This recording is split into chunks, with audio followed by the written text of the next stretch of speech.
lots of legal opinions have been thrown around about the Johnny Depp Amber Heard case, and one that I'm a little bit more skeptical of is that if Amber Heard can prove one count of domestic abuse, then Amber Heard should win the case. That is going to be Amber Heard's team's legal argument at closing. But the jury will get to decide what counts as abuse. They get to define it. So is it just physical? Is it psychological? Remember, by Johnny Depp's own account, that psychological abuse that he felt from his mother calling him names for his lazy eye was way worse than any beating he ever got.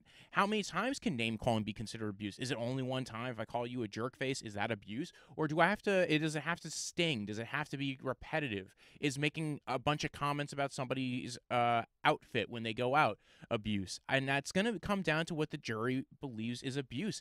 Also, is reactive violence abuse? Just because you hit me doesn't mean 10 weeks later you get to hit me back. Again, I think that's going to come into it. And the reality is, I think it's really going to come down to who the jury believes more, Johnny Depp or Amber Heard. There's also an issue as to the title of the article, right?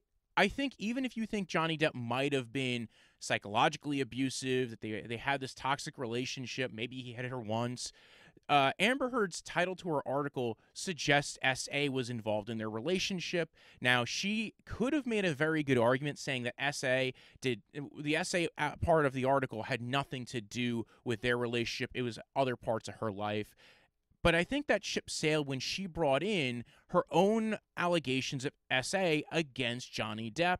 And that might have been a mistake because I'm not sure the jury believes those allegations anymore. And I think it just goes ahead and starts detracting from her case. There's also a dispute as to who wrote the title, the Washington Post, Amber Heard. But the reality is Amber Heard tweeted out the hyperlink to the article with that title there and said, I wrote this article with the ACLU in the Washington Post, and by that, she was adopting it, and that's going to be Johnny Depp's team's argument at closing as well.